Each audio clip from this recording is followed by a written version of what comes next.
Mesdames, Messieurs, bonjour et bienvenue à ce journal. Le président de la République par intérim a reçu hier en audience une délégation biélorusse accompagnée du ministre de la Défense et des anciens combattants. La deuxième audience de la journée a été accordée au chef des griots du Mali en la personne de Ousmane Soumano. Le compte-rendu de Nénial Traoré. La reconquête du nord du Mali se matérialise de jour en jour. Pour cela, les autorités du pays sont à pied d'œuvre. C'est dans cet élan que le ministre de la Défense et des anciens combattants a conduit une délégation biélorusse auprès du président de la République par intérim. La délégation était venue proposer aux forces armées des matériels de pointe. À seulement 30 minutes d'intervalle, le président Djonkouda a reçu, après la délégation biélorusse, le chef des griots du Mali, Ousmane Soumano, pour plus d'une heure d'entrevue. Le représentant des maîtres de la parole et sa suite étaient là dans le cadre d'une possible réconciliation entre les bérets rouges et les bérets verts. Le chef des griots du Mali a été approché par les militaires, les bérets rouges et puis les imams de Djikroni Para et les autres corps d'élite. Donc juste c'est pour une réconciliation entre les différents groupes militaires. Le président il était vraiment favorable par rapport à ce dossier. Bon, il est vraiment d'accord et il dit que lui n'attendait que cela. À sa sortie d'audience, le chef des griots s'est dit confiant quant à l'avenir du Mali. La 32e édition de la Journée mondiale de l'alimentation a été célébrée hier 16 octobre à Wélissé-Bougou. Les coopératives agricoles nourrissent le monde, c'est le thème retenu. La célébration a mobilisé 5 membres du gouvernement à Wélissé-Bougou. Timo Sagara pour les détails. Ni la chaleur, ni les multiples travaux champêtres n'ont empêché les populations de Wélissé-Bougou à sortir massivement ce mardi matin. Il les fallait bien car il s'agissait pour elles d'accueillir 5 membres du gouvernement et les organisations paysannes de toutes les régions du Mali. Venus ici pour la journée mondiale de l'alimentation dont le thème cette année est « Les coopératives agricoles nourrissent le monde ». Il met en relief le rôle des coopératives dans l'amélioration de la sécurité alimentaire et leur contribution à l'éradication de la faim. La décision de l'Assemblée générale de l'ONU de proclamer 2012 année internationale des coopératives marque également l'intérêt des Nations unies pour les coopératives et les autres organisations socio-professionnelles rurales. Les différents groupements de coopératives ont profité de cette journée pour évoquer leur potentialité et les difficultés qu'ils vivent. Par campagne, nous mettons sur le marché 5000 tonnes de céréales. Donc, selon les chiffres même de la FAO, donc une personne pour se nourrir vraiment a besoin de près de 250 kg par an.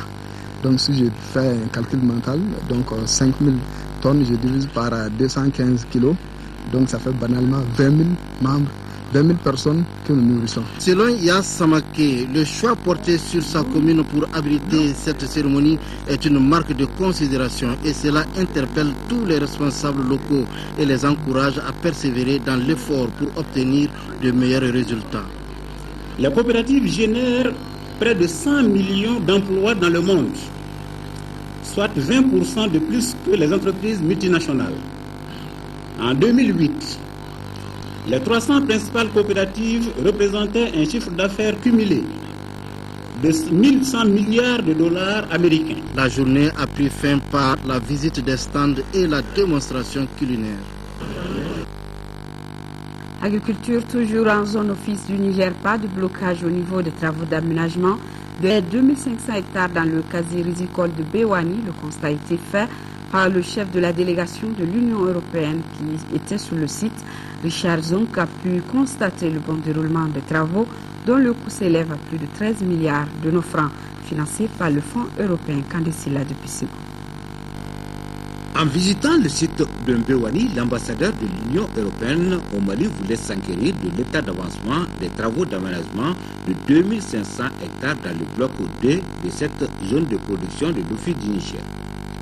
Les travaux concernent d'une part les aménagements des superficies et des ouvrages annexes et d'autre part la réalisation de 42 km de drains collecteurs dans le Kala supérieur, de digues de protection et pistes de desserte.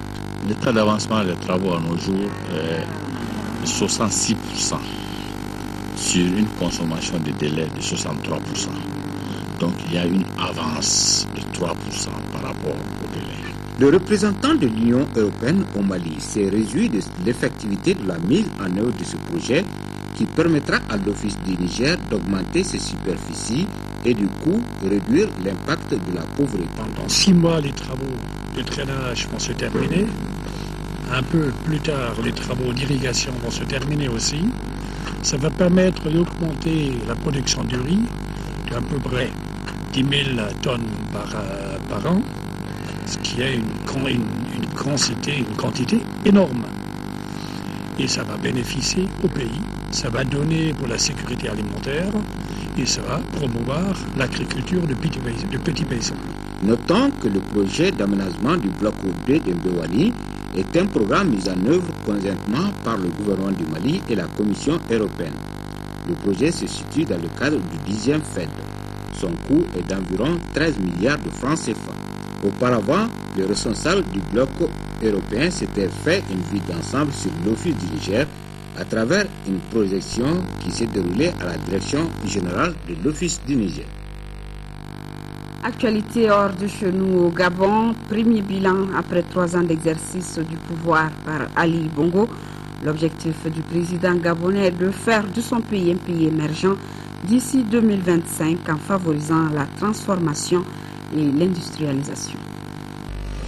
Arrivé à Moanda, au sud-est du Gabon, d'Ali Bongo Ondimba. C'est sur ces terres que se joue le grand projet industriel du chef de l'État qui fête ses 3 ans de mandat.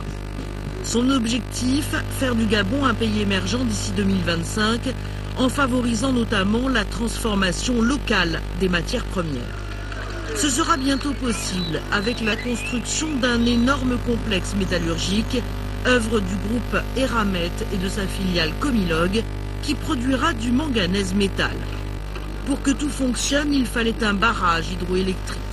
Construit par une entreprise chinoise, le barrage du Grand Poubara sera prêt en 2013. L'industrialisation est donc en marche, mais pour l'opposition gabonaise, le bilan à mi-mandat d'Ali Bongo n'est pas si reluisant, notamment concernant l'industrie du bois et la politique de l'habitat du gouvernement. Je vais connaître à travers le Gabon de la construction des logements en bois, avec le beau matériel, pour montrer que le Gabon est un pays de bois. Or, quand on va nous prendre des cases préfabriquées pour essayer de répondre aux promesses qui ont été faites, on se rend bien compte qu'on passe à côté de la plaque. L'opposant Moussavou fait allusion au programme de 1000 logements préfabriqués que le gouvernement a lancé avec l'appui de sociétés turques. Un programme d'urgence qui vise à pallier une promesse non tenue, celle de réaliser au moins 5000 logements par an. Malgré les critiques, Ali Bongo Ondimba poursuit son objectif d'un Gabon émergent. À Moanda, les projets ont généré des centaines d'emplois pour les populations locales et une prochaine école des mines verra le jour pour former les techniciens et ingénieurs du Gabon. Je vous propose à présent l'actualité dans le monde en bref et en images avec notamment l'Union européenne qui met la pression sur Téhéran et son programme nucléaire. L'Union européenne accentue la pression sur l'Iran. Les 27 ont adopté un nouveau train de sanctions contre Téhéran, accusé de poursuivre son programme nucléaire militaire. Sont désormais interdites les transactions financières entre banques européennes et iraniennes. Ces nouvelles mesures, qui s'ajoutent à un embargo sur le pétrole, sont les plus sévères à ce jour imposées par l'Europe à l'Iran. Mais pas sûr qu'elles soient suivies d'effet, Téhéran a immédiatement annoncé la poursuite de son programme nucléaire. Le Parlement dissous en Israël. Des élections législatives anticipées se tiendront le 22 janvier prochain, 8 mois avant la date prévue par le calendrier. C'était là une requête du Premier ministre Benyamin Netanyahou. La campagne électorale sera donc brève, au grand bénéfice de Benyamin Netanyahou, actuellement favori des sondages. Face à une opposition morcelée, il se présente comme le seul garant de la sécurité d'Israël contre l'Iran. C'est derrière ces murs ultra sécurisés de Guantanamo que se tiennent les audiences préparatoires au procès des attentats du 11 septembre. Parmi les 5 accusés, le cerveau présumé des attaques, le Pakistanais Khaled Sheikh Mohammed, qui a dénoncé un tribunal sans justice. Enjeu des débats, déterminer si les déclarations des accusés doivent rester secrètes, comme le réclame le gouvernement, ou au contraire être rendues publiques, le souhait de la défense et de certains médias. 4 ans de prison pour le meurtrier d'Osvaldo Paya, le célèbre dissident cubain, tué dans un accident de voiture en juillet dernier. Angel Caromero, au volant au moment du drame, est reconnu coupable d'homicide involontaire. Son véhicule avait terminé sa course contre un arbre, faisant 2 victimes. Les autorités ont retenu la thèse de l'accident, une thèse contestée par les proches d'Osvaldo Paya. Selon eux, la police politique cubaine aurait provoqué le drame. Nous retournons ici chez nous. L'univers Dogon se transporte à l'Institut français à travers une exposition présentée par l'artiste plasticien Suleiman Wilgem. Regard sur le monde Dogon, thème original de l'événement, est une collection de 25 toiles décrivant l'architecture, les traditions et les idéogrammes Dogon. Cette exposition intervient dans le cadre d'une journée spéciale consacrée à la culture et à l'artisanat Dogon. Le compte rendu avec Aboubakar Maïga. L'artiste plasticien malien Suleiman Wilgem dévoile sa façon de percevoir l'univers Dogon à travers la peinture. Il a choisi 25 de ses meilleures toiles pour exhiber la richesse de sa culture maternelle ici sur les murs de l'Institut français. Très talentueusement réalisés, ces tableaux sont surtout axés sur les symboles ou les écritures Dogon. Ces signes-là veulent dire quelque chose. Seulement, il y a des tableaux aussi semi-figuratifs. Vous voyez, mais vous ne pouvez pas lire. Mais vous avez une idée là-dessus. Ici, j'ai beaucoup travaillé sur l'architecture Dogon, qu'on appelle Guina. Guina, c'est une grande famille. L'exposition donne ainsi un avant-goût des activités de la semaine Dogon prévue à partir du 20 octobre au même endroit.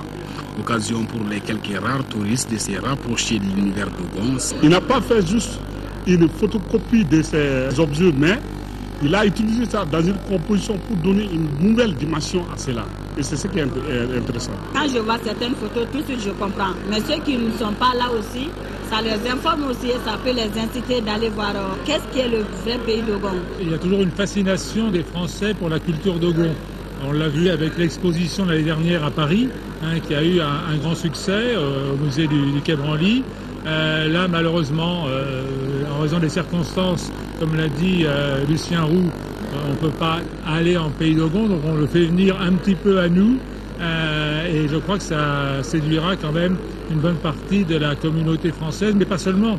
Parce que quand je discute avec mes amis européens, ils partagent, je dirais, le même intérêt. L'exposition reste accessible au grand public à l'Institut français jusqu'au 31 octobre prochain. Et la police du 1er arrondissement de Caille qui vient de mettre la main sur un voleur du nom de Timogo Diara. Il est mécanicien et s'est spécialisé dans le vol de motos Jakarta. Il avait au moment de son arrestation une vingtaine de motos. Le compte rendu d'Idrissa Goulou Sissoko. Plus audacieux que Timogo Diara Tumer, en effet, le jeune réparateur était spécialisé dans le vol de motos Jakarta et il opérait devant le commissariat de police du 1er arrondissement de Caille et l'hôpital Fousséline Dao. Ainsi, il a pu voler plus d'une vingtaine de motos Jakarta. L'auteur du vol a été appréhendé dans un parking le 9 octobre 2012 par un élément de notre brigade de recherche. Il a été pris en flagrant délit de vol. Au cours de son interrogatoire, il a reconnu avoir volé plus d'une vingtaine de motos à Caille, dans la ville de Caille. Il a revendu ses motos à Tivoli, au niveau de la frontière sénégalaise, et à Lontou, dans un village qui est à 15 km de Caille. La police à elle seule ne saurait sécuriser la population. C'est pourquoi il faut sa collaboration. C'est la population qui doit jouir ou qui doit exercer son droit à se sécuriser. Si je dis que la population doit se sécuriser, ça veut dire que chacun prend à son niveau des dispositions qui permettent de le sécuriser. Maintenant, les positions qu'il ne peut pas prendre, les dispositions qu'il ne peut pas prendre, ces dispositions reviennent aux forces de sécurité. À présent, le jeune Tchemogo Diarra a été mis à la disposition de la justice et les motocyclistes kaizen peuvent souffler.